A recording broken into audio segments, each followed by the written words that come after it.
Story time about how my cat got me grounded. And yes, I mean my literal pet cat got me grounded. So a little background information, I was 16 and I was a freshman in high school, and my parents were extremely strict. Now, of course, there was the usual no hanging out with boys, no hanging out with anybody on the weekdays. Well, my parents took it a step further. Actually, no, they took it like 10 miles further. I got my phone taken every night at 6 o'clock. Even on the weekends, and my friends were only allowed to come over for 8 hours exactly on the weekends. And they had to have a ride to and from my house. Well, usually my friend group and I were never invited to any kind of parties, but this one girl who had just moved to our school, she was throwing a huge party and she invited everybody, not just the popular kids. So obviously my friends begged me to go. They were like, please, like we can sneak over there. Your parents go to bed early anyways. So like I said, my best friends are begging me to come out of the house. They're like, listen, like do whatever you have to come to this party. This is the first and probably only party that we will ever be invited to in our entire lives. So at this point, I start planning to sneak out of my house. So my parents usually go to sleep at around 9:30, 10 o'clock at night, and they usually wake up at 5:30 in the morning. But since this party was on a Friday, obviously my parents aren't going to wake up at that time. They'll usually wake up around like maybe 9, 10 o'clock in the morning. So this gave me a perfect amount of time to do what I needed to do, come back and not get caught. But just in case, I made sure to turn off any alarms on their phone. But I also had to make sure that I had a foolproof plan to get out of the house and get back in. Now, of course, I couldn't go through any of the doors in the house because of the stupid Ring doorbell. But there was one thing that did work in my favor. So my dad had been slowly but surely installing the window security alarms, but he hadn't made it to my room yet, so I was good to sneak out of my window. And thankfully, my window was on the first floor. So like I said, I had a foolproof plan to escape, okay? I was going to get out the window and I was going to just crawl back in and act like nothing ever happened. But there was an issue with this, okay? My dad was supposed to fix my window because I somehow broke it. I don't even know how. But anytime that I go to put my window up, it just literally falls. And not only does it fall, it locks when it falls. And obviously you can guess what will happen if it does fall. I won't be able to get back in the house and I will somehow have to get in the house without my parents knowing, which is literally impossible. So I will be grounded for the rest of my life. So I was going to put a book between the window and the windowsill, but I didn't want it falling and making a lot of noise, so I decided to put a pillow there. So I snuck out of my house at 11 o'clock and I had the best time of my life, probably because that's the first and only time that I will ever be invited to any party. But fast forward, I go and I run to the side of the house to get into my window, and of course the pillow is missing. And I'm looking around to see where the pillow went in my room, and of course my cat is laying on it on the floor. So I tried messing with the window, and then all of a sudden my parents walked in my room and saw me. Am I the asshole for picking a revealing bridesmaid dress in order to get one of my bridesmaids to drop? So this has been a long thing coming. My soon-to-be husband has a sister, let's call her Mia. Now Mia and I do not click very well. I am polite, but I wouldn't say we are friends. I felt I was forced by his family to make her bridesmaids or she will be sad. I am going to be blunt. Mia is fat and very insecure about it. This has led bridesmaid dress shopping to be a nightmare. Never could find something she wants and all of the other bridesmaids and me liking it. So I gave everyone 2 options to vote on. Option 1 was getting a dress that can be styled multiple ways or picking from a collection so everyone matches, but they will need to pay for it. Option 2 was I will buy everyone's dress, but what I chose, the dress, and my decision are final. My 5 bridesmaids voted and option 2 won.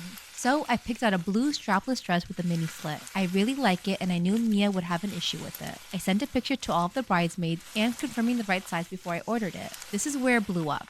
Mia was pissed I picked a revealing dress. This resulted in an argument where she thinks I am being a huge jerk and I told her she could step down if she has issues with the dress. She tried to get the family on her side, but everyone knows I gave them options and had to watch me struggle to find something everyone wants. She voted for the option where I pay for the dress. I truly didn't ask her since her and mother-in-law announced she was one of my bridesmaids at a family gathering. The only way to keep peace with the whole family was basically giving her what she wanted. I also have gone to 4 different shops to find a dress for everyone. I would say my answer on this one is ish. I see both sides. Okay, yeah, it's not her wedding, so she doesn't get to pick. 2, you shouldn't have asked her to be a bridesmaid in the first place if you didn't want her to be in there. Regardless of who put her in, your mother-in-law, whatever, you should have that discussion. If you're the bride, the bridesmaids should be people that you want specifically from your life that have value of you. You don't get to just be in it because you're sister-in-law. So you should have gotten the final say and put your foot down instead of making her feel a certain type of way and causing like friction in your relationship just so that she's not in it. You know, I'd rather you come up to me personally and say, hey, like I'm sorry, but you can't be my bridesmaid, instead of making her feel more self-conscious about her body. I told my sister sister she doesn't deserve her husband. I, 27 female, got into a huge fight with my sister, 30 female, last week, and honestly, I can't tell if I was out of line or not. My sister has been married to her husband, Mike, 32 male, for about 5 years. They also have a little boy who's 3. Mike is seriously one of the nicest, most hardworking people I've ever met. He works long hours to provide for their family, and on top of that, he still comes home, cleans the house, and takes care of his son. The problem is, my sister doesn't seem to appreciate any of it. She doesn't work, she doesn't clean, and she barely spends time taking care of their kid. Most days, she just lounges around watching TV or scrolling on her phone. It's not just the lack of effort. She constantly makes fun of Mike in front of other people, like at family gatherings or at parties. She'll joke about how he's too uptight or can't sit still because he's always cleaning up or organizing. She acts like it's funny, but I can see how much it hurts him. He tries to laugh it off, but yet you can see it on his face. He's miserable. I think he stays for their son and because he's the kind of guy who would just never walk away from this family. But it's obvious his situation is wearing him down. The breaking point came at a family dinner last weekend. We were all sitting around, and Mike got up to clear the table after everyone had eaten. My sister made another one of her stupid jokes about how he can't even sit still long enough to enjoy dinner. Everyone kind of chuckled, but I just snapped. I told her in front of everyone that she didn't deserve Mike. I said she treats him like garbage while he does literally everything for her and their son. I said she should be ashamed of herself for how little she contributes and for constantly making fun of a man who works so hard to keep their family together. The room went dead silent. My sister's face went bright red, and she started screaming at me, calling me jealous and bitter, and saying I have no idea what I'm talking about because I'm not married. She stormed out, and my mom immediately started yelling at me for airing dirty laundry in front of our whole family. Afterwards, my younger brother quietly told me that he agreed with what I said, but that I shouldn't have done it so publicly. Now my sister isn't speaking to me, and my mom thinks I owe her an apology. But I just can't shake the feeling that someone needed to stand up for Mike. I know I might have been harsh, and maybe I should have handled it differently, but I just couldn't sit there and watch her humiliate him again. So, am I in the wrong? My guidance counselor told me I wasn't university material, and years later I pretended not to know her.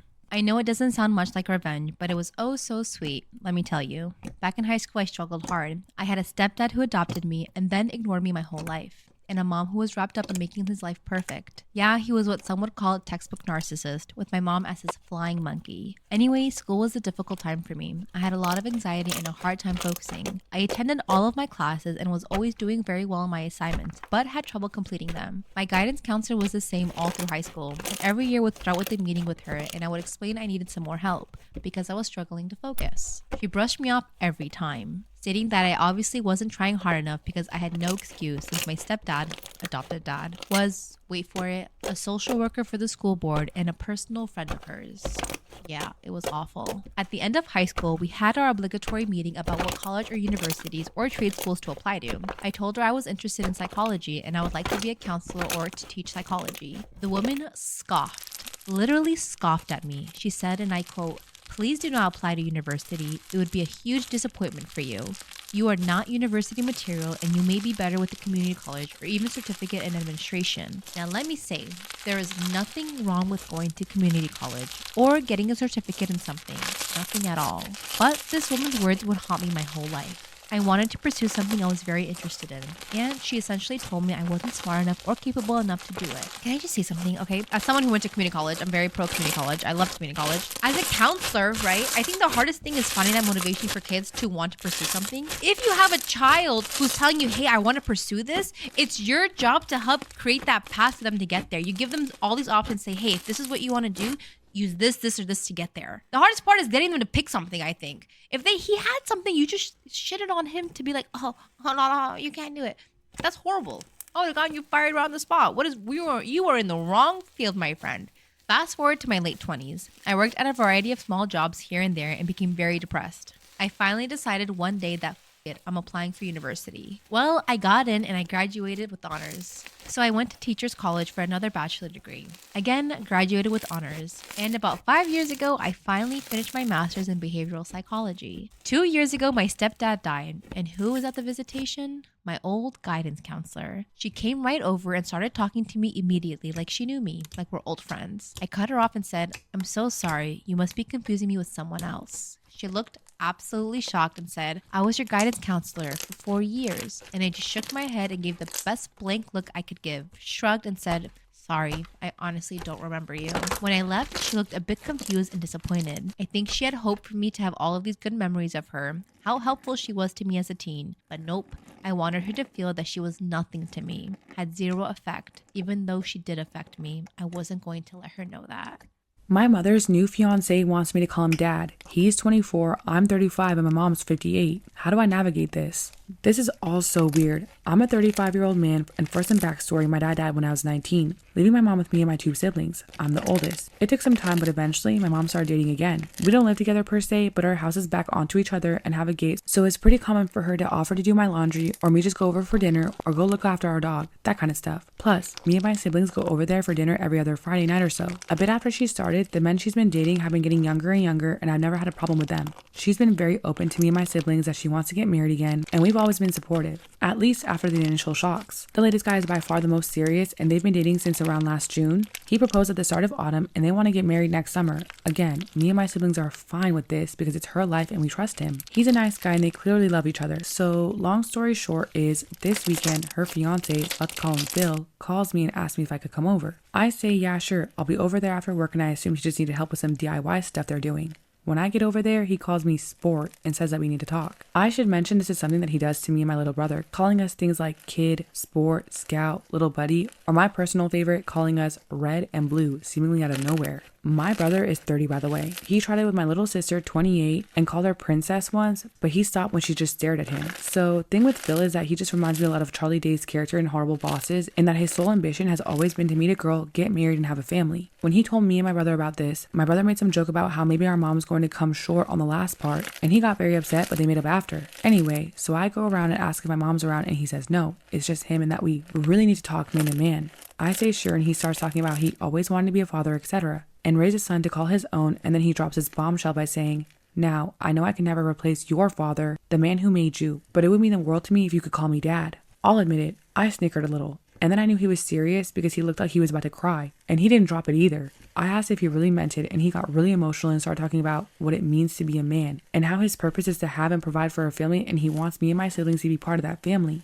Like, he reiterated that he'll never replace my father, and this did rub me the wrong way a bit, but he's ready to step up and be my dad and provide for and protect me and my siblings. And I'm just sat there thinking, dude, I'm a decade older than you and live in a separate house. I don't need providing for, and even if I did, I don't think a guy a third of my age who works part-time at a hardware store and is into collecting manga is the man to do it. No offense if you're into that. I don't know. I was a bit taken aback. I was in shock, so just said, okay. And he gets emotional again, but in a happy way, talking about how he wants to go camping or go to a baseball game. I don't even like baseball. And how he joined the Lions this year and how he wants to bring me into it too, as his boy, which just feels so surreal. Even more so as I'm a Shriner, so all of this talk of service and charity isn't the brag he thinks it is. Because again, I'm 10 years older than this guy. Well, I ended up by saying, this has gotten a bit too weird and I was going home. He got very upset and I left. Called my brother and he agreed it sounds weird as fuck. Later, my mom called me and she wasn't disappointed, but admitted it's made him very upset and depressed. I told her that if he's embarrassed, he doesn't need to be. I get he's excited about the marriage and we can just laugh this off as a funny story. She then said that wasn't what he's upset about. He, and she too a bit, is upset about the fact that he poured his heart out and I rejected him. She said, yeah, it is a bit kooky, but this is how he proves to himself he's a man. And I guess I was a bit angry and said something like, first off, it's not my job to certify what's between his legs, and second, this doesn't prove he's a man. It just proves he's a nut job.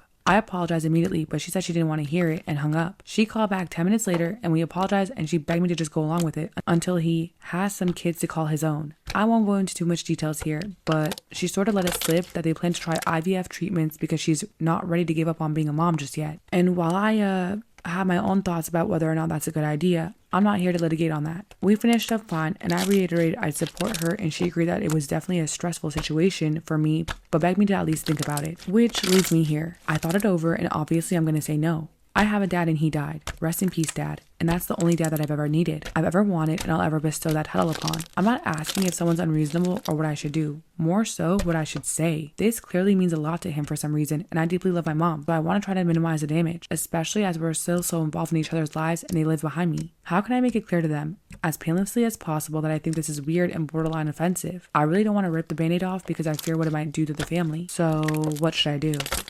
Hello, everybody. My name's Lisa. I fell into a coma, and when I woke up, a year and 9 months later, I got the news that turned my life upside down. My father left my mom when I was very young, and she tried to compensate by buying me stuff and letting me do anything I wanted. I'll admit, I got a bit spoiled. So when I approached 16 and she started setting boundaries, I was furious. I started sneaking out and bringing my boyfriend over to my house when she was sleeping. My boyfriend, Billy, was a senior in my high school. Real dreamboat. Tall, long blonde hair, penetrating eyes. All the girls wanted him. Even my best friend, Gianna, wanted him. But he was mine. But Gianna's 18th birthday was coming up. She was living in a big mansion next to the woods, and I knew everybody will be there, even Billy. They'll get wild and the girls would be all over him. I couldn't let that happen. But on the day of the party, my mom took the evening off. She wanted to spend time with me, but the party was about to begin. I asked her nicely if she'd let me go, but she started reminiscing about when I was a child and wanted to play with her all the time. I replied, I am not a small girl anymore, and I won't get pregnant at 16 like you did. My mom slapped me and said, go to your room. I was furious, so I shouted, no wonder my father left you, as I slammed the door. It was already dark and raining outside, but I had to get there, dead or alive. I climbed out of the window and ran to Gianna's place. Just as I expected, Billy was drunk and Gianna was already all over him. I started lecturing him, but Billy got offensive. He said that I didn't own him and I'm nothing but an underage girl pretending to be what she's not, a woman. I ran outside into the backyard. I felt betrayed. Billy came looking like a puppy with his beautiful eyes. He said he's sorry and offered to go for a walk. As we were walking, Billy said he has adult needs that I cannot satisfy. I am not a girl anymore, I thought to myself as I kissed Billy on the lips and started to take off his leather jacket. If only I knew back then what a horrible mistake I was making. A week later, Billy dumped me. He said, you're way too young for me. I was heartbroken, but I had to get over it quickly. As I was crying in the bathroom, I found a black mole on my inner thigh next to my private parts. At first, it was a small dot, but then it grew very fast and I became concerned. I went to the clinic, scared. I was sitting in the waiting room, watching everything around me when I saw this elderly doctor. He came near the reception and started flirting with the much younger receptionist. The woman wasn't excited about talking to him.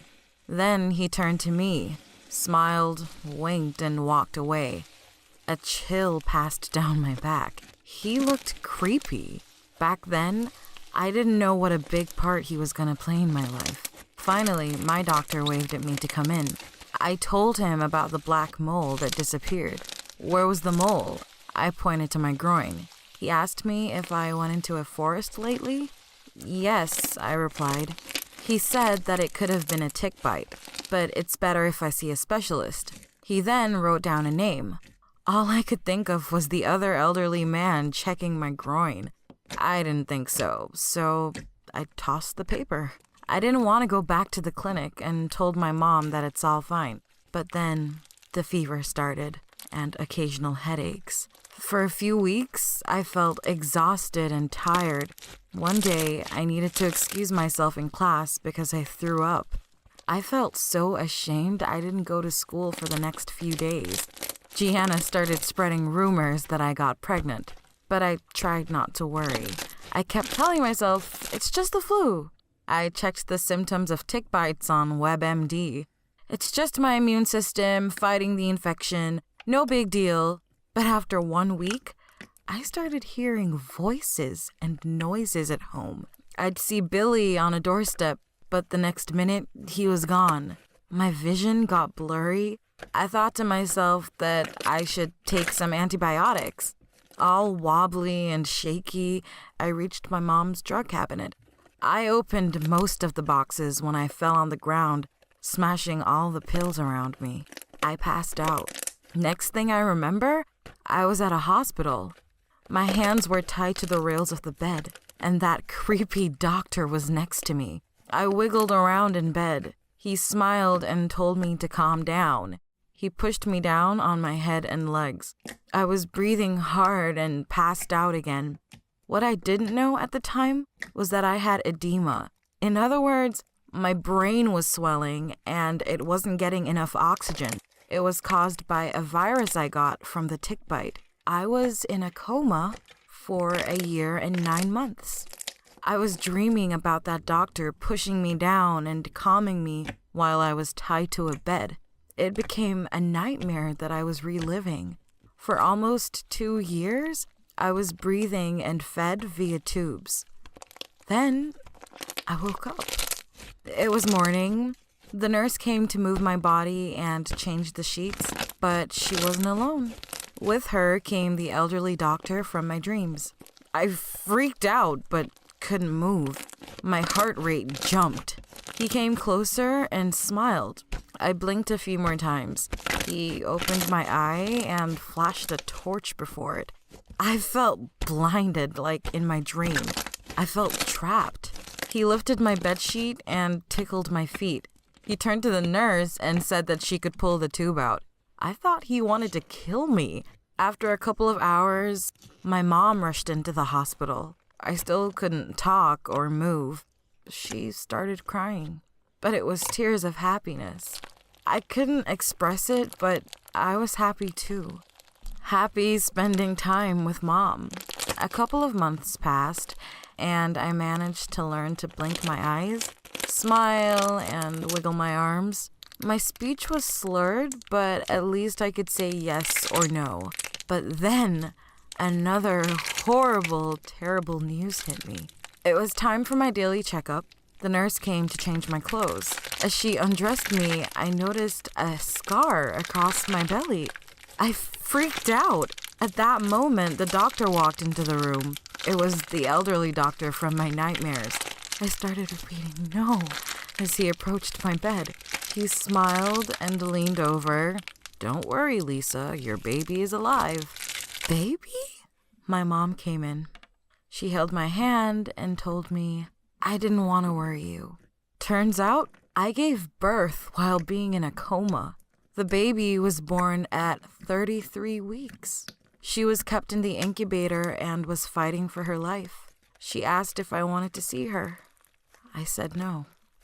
The next few weeks, I spent thinking, how could this be? How could I? And then I did the math. I knew it was Billy's, but I definitely couldn't see Billy as a responsible human being. So I turned my anger towards the baby. I was thinking that it would be easier if she would just die.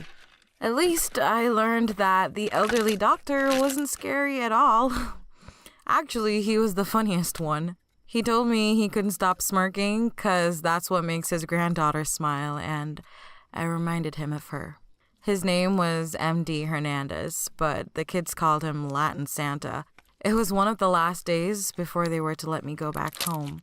MD Hernandez came to take me for a spin. That's what he called the times when my mom took me in a wheelchair for a ride around the hallways. He drove me through the back corridors, and we entered through the big white door. I saw a bunch of see-through boxes filled with babies. There, in the box, was her. She was looking at me. I stretched my shaky hand towards her, and she smiled. I touched her minuscule hand, and I cried for the first time since I woke up from the coma. Before the coma, I was a teenager with no direction in my life, living free and careless. After I woke up, I was almost 20 with a runaway father and a child in my arms. But I was happy. I was happy Mom talked me into keeping Carol. Yes, that's her name. Just like her grandmother's. I finally understood how she feels about me and how dedicated she is to my happiness. And I love my mom for loving me unconditionally, just like I will my baby girl. Hi guys, my name is Violet. Today, I'm going to open up about something I've never talked about before. The fact that I became a grandmother at 26 years old. I know, it's a little insane. So, how did I end up being one of the world's youngest grandmothers? It started like a lot of stories do. I met a cute boy when I was 13. His name was Carter, and he was hot. Like hot. Supermodel hot. Man of your dreams hot. On top of that, he was kind. I had a rough time with my family, so he really became like a second home to me. When we dated, I wanted to do everything he wanted to do. I was afraid I wouldn't be able to keep him otherwise, and I felt like I needed him. A few weeks after we got together for the first time, I realized I had missed my period. I had gone through the talk, so I knew that I might be in trouble. But I was 13. I mean, what are the chances I was actually pregnant? Seeing pregnant on that test was the worst moment of my life. Well, second to telling my parents. Things were thrown, words were said, tears were shed. They couldn't believe their baby had gone and done something so terrible. They threatened to kick me out for good, but then they had another solution. My parents sent me across the country to have the baby with my aunt. That way, no one from my town would know, not even Carter. I disappeared from the town, from my old life, like a ghost. I was scared. As the pregnancy wore on, I started to get more and more attached to my future kid. What were they going to look like? Would it be a boy? A girl? Would it have my eyes? My parents promised they would raise my child as their own to avoid any suspicion. That way, I could go on with my life and no one would know. By the time I went into labor, I was excited to meet my kid. It was the most painful thing I'd ever felt in my life. When she was finally out, I was so relieved, but only for a minute. Doctors were rushing around. She looked blue. I couldn't believe what I was seeing. I got wheeled out of the room, panic coursing through me. Was she okay? What was going on? I laid in bed for a couple of hours. When my aunt came into the room, I knew something wasn't right. She told me that my daughter had died. All of the color faded out of my life. From that point on, I was a completely different person. I went back home to talk to Carter, but he had completely disappeared from the town. No one had heard from him in months. I wondered what had happened to him for years. I looked him up on social media, I called his parents' phone, and it said it was out of service. It was like they went into hiding or something. I figured it was probably because of me, because Carter hadn't wanted to be a dad. Seeing how hard I was searching, my mom sat me down one day. She explained to me that when she asked Carter to financially contribute, he ran off to live with his dad in Germany so he wouldn't have to legally support me. My suspicions were right, but it really stung. He had promised he wanted to be there with me. He'd even offered to raise our child with me, but apparently he hadn't meant it. With Carter gone, I started playing video games all day and studying them online. I think I was so drawn to them because the idea of being in a different world, a world where things like this didn't happen, was too good to pass up. I went to college out of state for video game design, and for a while, everything was fine. Except, honestly, I was so afraid to get close to anyone again. One day, there was a knock at my door. I had a face full of frozen pizza and was wearing my PJs, so I almost didn't answer. But the urgent knocks told me I had no other choice. I opened the door to see a young girl standing there.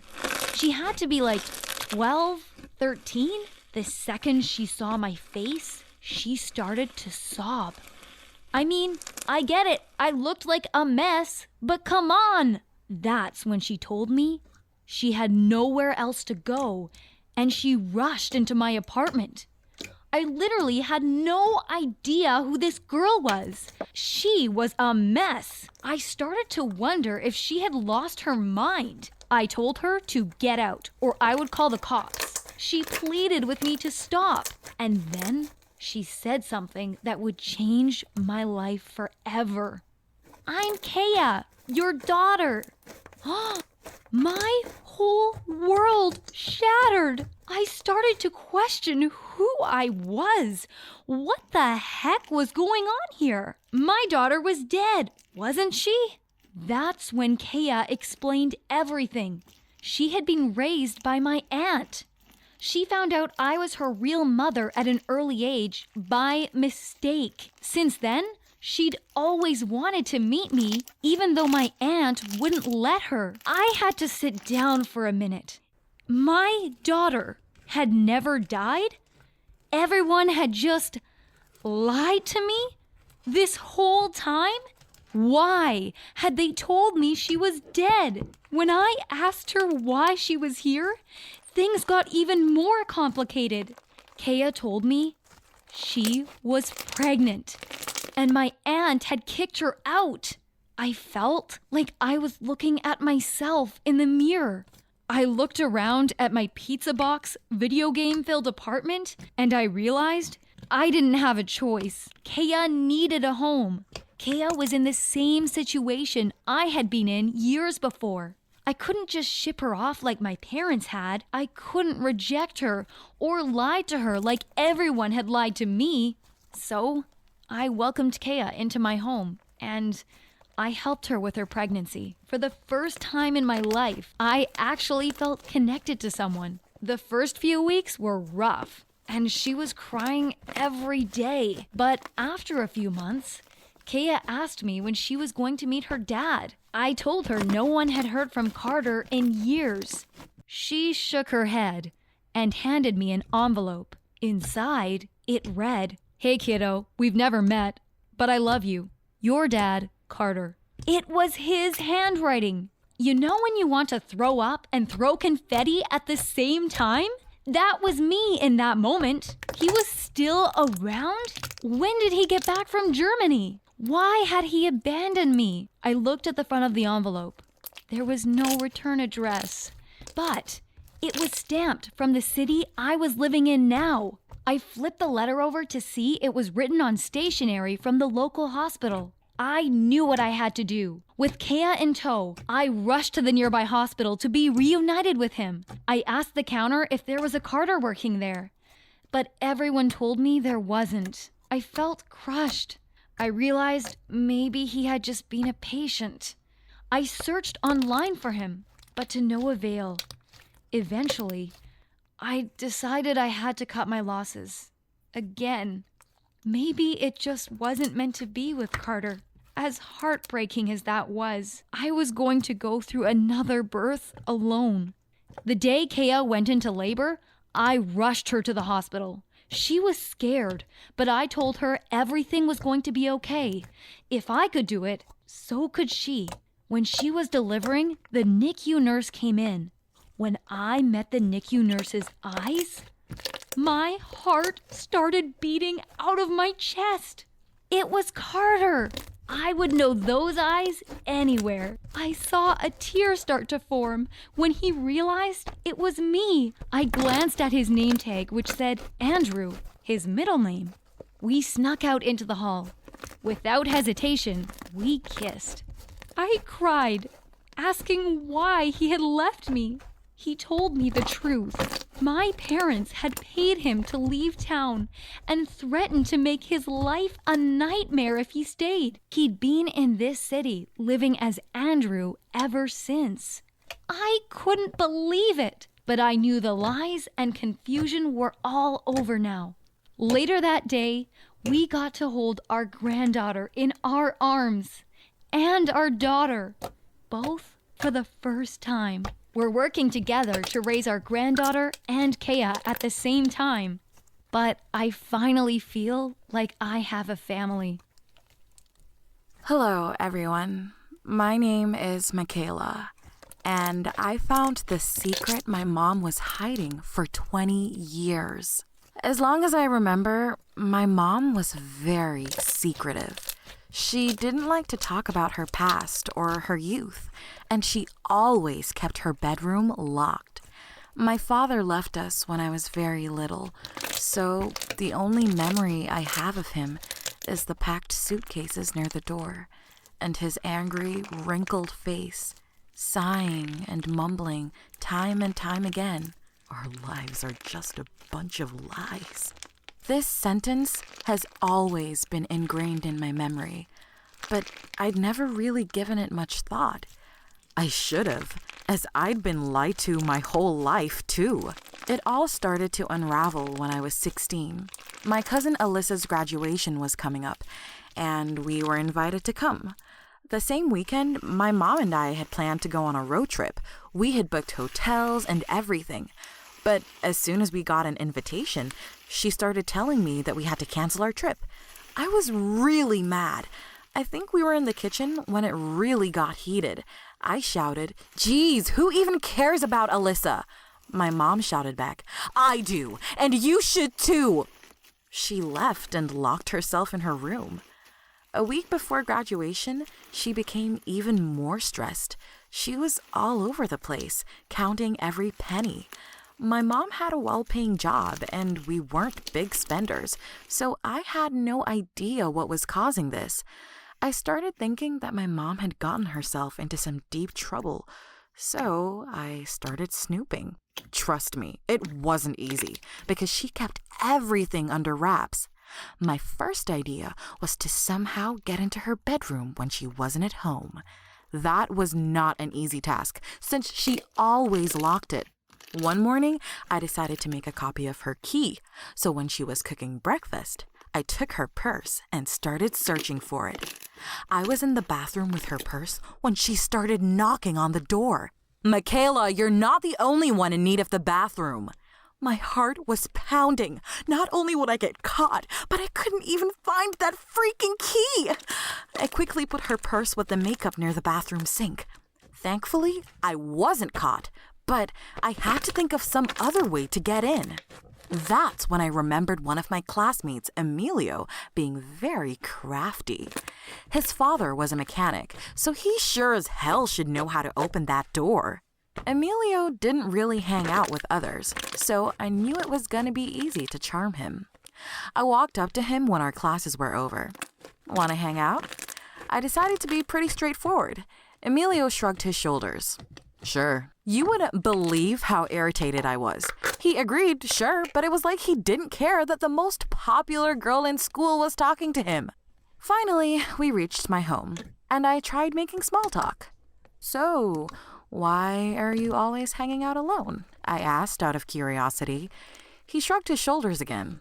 "I don't know. I just don't really need other people's approval."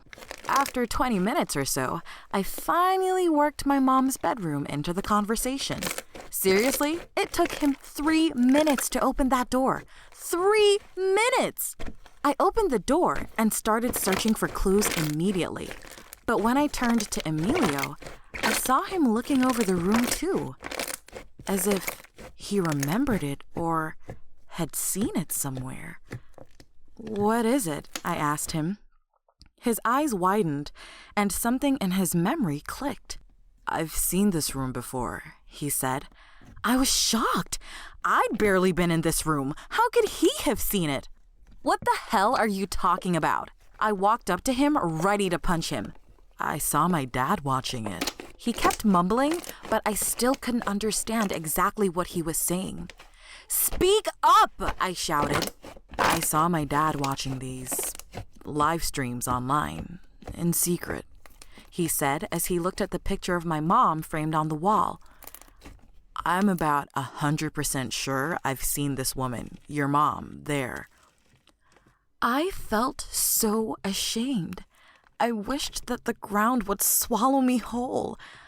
I didn't know if it was true, but I couldn't let other people, especially at school, know about this. I started begging Emilio to not tell anybody, but he simply said, "Seriously, I don't care. Thanks for today," and left. It was about 10 minutes before my mom would usually get back from work. I didn't know what to do or how to prepare myself to ask my mom these questions. Why was my mom on these sites live streaming? Did she like it? I was sitting on the sofa in her room, feeling all these questions overwhelm me when she finally came home and saw me there. My mom started shouting, "What the hell are you doing in my room?" But I wasn't bothered anymore. "Live streaming, Mom? Really?" I saw her face turning red as she sat down on the sofa, ashamed. "We need the money," she said, in this silent, weak, defeated voice that I'd never heard from her. I thought about asking her why we would need the money, but she looked so sad and vulnerable that I couldn't. Yet, I did figure it out a week later during my cousin's graduation in the most spectacular way. We went there and sat down to listen to the whole ceremony. My mom never really got along with her whole family, my grandmother and grandfather, her sisters, so we didn't really go to a lot of family celebrations. But I really didn't expect this. As soon as we sat down, all of them turned to us and gave my mom dirty looks, as if my mom was doing something horrible by turning up. I tried asking my mom what was happening, and she just whispered, "It's old grudges." When the ceremony ended, my mom and I walked up to the others. She took an envelope and stretched it out to Alyssa, but her father intercepted it right away. "We got it. We don't need your help, or you for that matter." I couldn't understand why they were so cold. While my mom was fighting with them, I took the envelope and opened it. There were hundreds of dollars in the envelope. Was this the reason why she was working so hard? Why would she want to give all this money to my cousin? This was definitely more than a kind gesture. Alyssa was obviously embarrassed, so she left to talk with her friends, and the others probably didn't notice me, because finally they blurted out the truth. "Seriously, neither Alyssa nor Andrew or Martin need or want your help. You didn't want to be in their lives in the first place, so maybe you should just back off now." I turned to my mom as she was tearing up. "What?" I intercepted, and they finally noticed me. They felt embarrassed, and I was confused and furious. Who the hell dares to talk to my mother like that? I told them they're horrible people and left with my mom. When she calmed down a little bit, we sat down on a bench and she spilled her secrets. And this one was big. She had a wild past when she was a teenager. Well, she really got around and had a bunch of relationships. And she had 8 different kids from 8 different men. It was a lot of information to handle, but I kept listening. My mom was extremely young at the time, and she didn't know what to do. She wanted to give them up for adoption, but the family wouldn't allow it. So most of my cousins, 6 of them, are actually my brothers and sisters. Her older sisters adopted them and raised them as their own. One of them was actually adopted by my mom's friend. And unfortunately, about 7 years ago, my sister died. When my mom got the news, she was heartbroken and really tried to get her life in order. She worked her ass off to send money to all the kids, but her family had already cut her off. She hugged me, sobbing, and said, "You, my youngest, are the light of my life." I was still trying to stomach it all. That's what my father had meant when he talked about lies. That's why my grandparents didn't invite us to family dinners. I wanted to scream at my mom, but our lives together flashed before my eyes. How much she worked day and night. How every morning she tried her best to cook my favorite meal. How much she tried to be the best mom she could. At that moment, I hugged her too. After that, we became closer than ever. She learned that she can trust me and we can overcome these problems together. I confided in Emilio about all of this, as he was the only one I could trust, and he helped me to stop caring what other people think. Everybody deserves a second chance, and everybody deserves to be judged by their present, not by their past. Hello, everyone. My name is Winter, and for most of my life, my parents kept this dark secret about me that no one knew. I'll admit, I wasn't the most normal kid. It really seemed like I had two different personalities. Sometimes I'd be quiet and calm, and I'd be great at focusing and completing tasks. I'd sit around the park just enjoying the birds chirping. But sometimes I'd wake up and feel so much anger and energy. I'd want to run around and do the craziest things. One time, when I was 10, I nearly set my whole house on fire just playing with fireworks. My parents kind of got used to it. Sometimes we joke around about it. I'd wake up and they'd say something like, "Who are you today? Our daughter or the demon?" But when I was 14, I started learning that my parents had a dark secret. It all started one night. I woke up in the middle of the night and decided to get a glass of water. And I walked out of my room and heard my parents talking in their bedroom.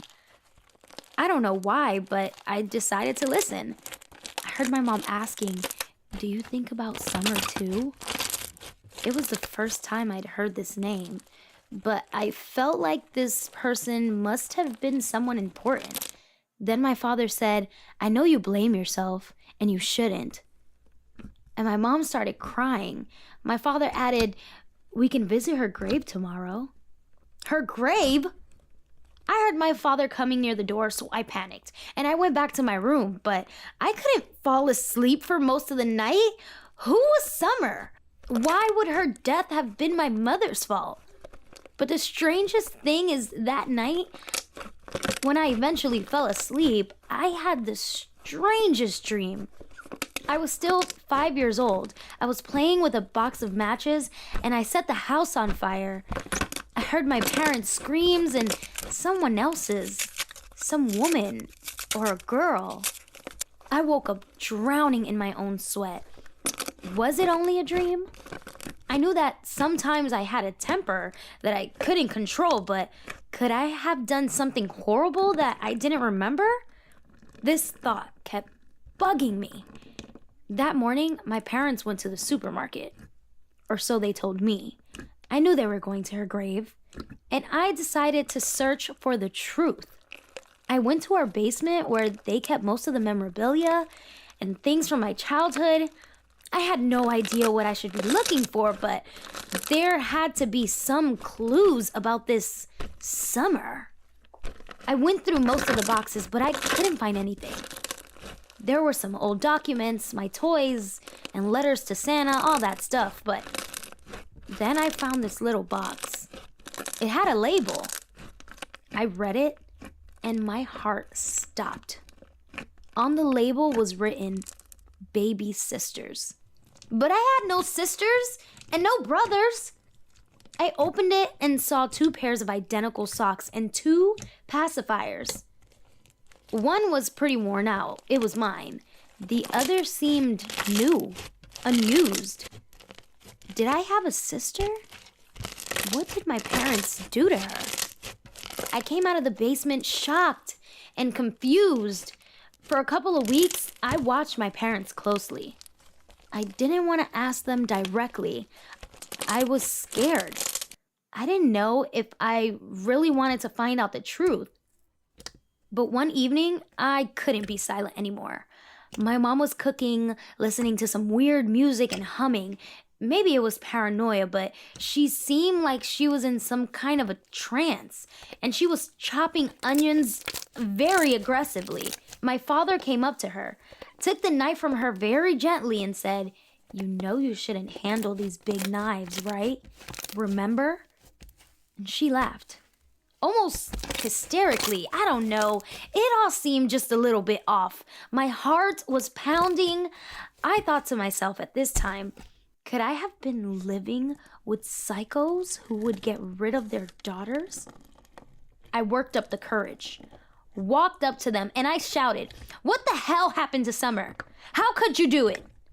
My parents seemed caught. My mom's hands started shaking. She sat down slowly. My father took a step towards me, but I backed away. I didn't know what he was gonna do, what they were capable of. And then they told me. This night was really a life-changing one. "We didn't do it," my father said, and I felt the ground slipping out from under me. "You did." I nearly passed out. We all sat down. My mom hugged me and told me the full story. It turns out I was the killer. "You kind of ate her," my mom said. I felt so disgusted with myself. I never thought I could really do something so horrific until they finally revealed the most important information. "You swallowed her when you were still in my womb." I was shocked. It was definitely not what I expected. I mean, I wasn't a monster. None of us were, but it was still a lot to handle. They said it happens pretty often with twins. It's just that my parents were really excited about having twins, and they had bought all this stuff in twos. So after they lost one of them, they really felt like mourning. And even though it wasn't Mom's fault, she always felt like she had something to do with it. That night, we went to the basement together. They showed me all the little toys that they had bought for the two of us. And the next day, we went to her grave. Only now, I knew that it was empty. It was just a tombstone to remember a daughter that they never had. Honestly, it still feels out of this world. But at least I know the truth. Not only were my parents actually really good and caring, but I really have two different souls inside of me. Like I'm sharing my body with my sister. I just wish I had talked to them sooner, or they would have told me sooner, you know? Secrets don't belong in a family. And now that we have no secrets between us, our bond has grown stronger than ever. The truth really does set you free. Hey guys, my name's Melissa. I've had 10 plastic surgeries to become an influencer. However, my dream soon turned into a nightmare. I was always an ugly child. I had a best friend who was very attractive, so kids at school would call us Beauty and the Beast. They were cruel to me all the time. After being bullied mercilessly and tired of people frowning at the sight of me, I decided that I have to change. I wanted to be like one of those reality TV stars and influencers that everyone admired. I saved some money from my job and went to the surgeon and fixed my nose and ears. And after the operation, I got an immediate reaction. Guys flirted with me. Girls were staring at me with jealous looks. I looked like a different person. I even sometimes introduced myself with a different name, Jane. And I loved being Jane. I was hooked. I was starved for attention, and as soon as I got it, I wanted more. I started planning my other surgeries, but not everybody was happy with these changes. First, my best friend started telling me that I've changed too much. She hated that I'm finally prettier than her, so I just stopped talking to her. My brother would tease me about my surgeries too, but I didn't care.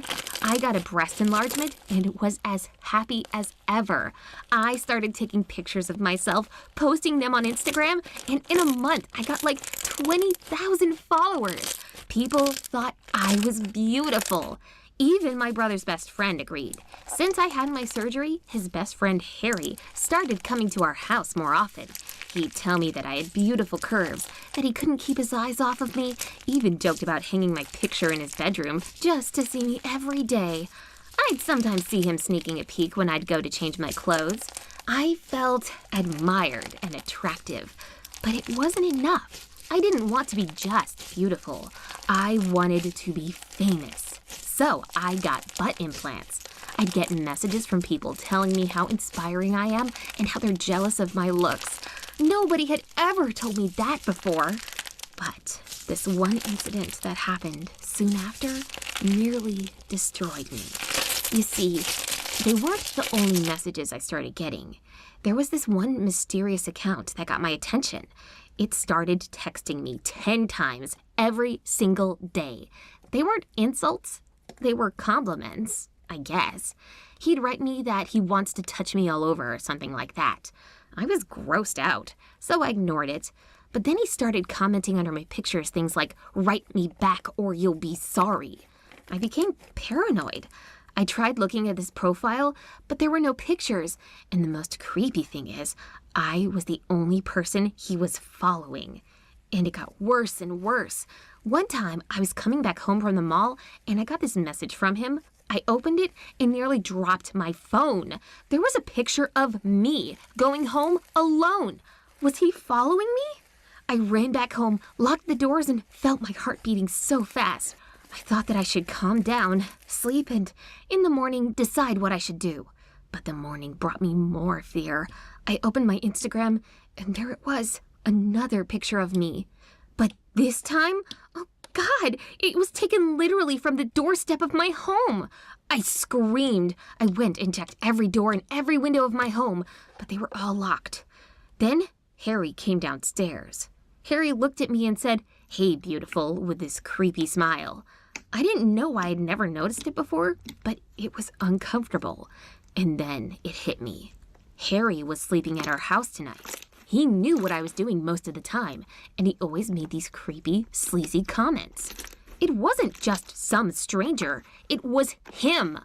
All morning, I was watching him, listening to what he was saying. We were all having breakfast sitting near the table, and Harry looked at me and said, "Your breasts look juicy in these pajamas." I just snapped. I took out my phone, showed him the pictures he sent me, and told him that I'm gonna call the police. He looked stunned for a second. Yes, I got him. But then he started laughing. He gave me back my phone and told me, "I've no idea what this is." I threatened to call the police again and then they'll figure it out. He said, "Do that," and laughed it off. I was mad as hell, but it seemed like he was innocent.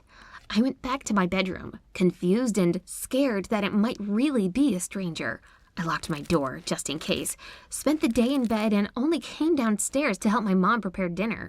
But it was hard as I kept thinking about this stalker. I couldn't take it anymore, so I took my phone and wrote him, "Why are you doing this?" And then the craziest thing happened. I mean, I couldn't believe it. I saw that somebody's phone on the table lit up because of the Instagram notification from me. My heart was beating so fast. I was right. I took the phone and recognized it immediately. It was my brother's. My own brother was stalking me and writing me these messages. He was sitting on the sofa. I walked up to him, dropped his phone, and said, "What the hell?" As soon as he looked at his phone, he understood that he was busted.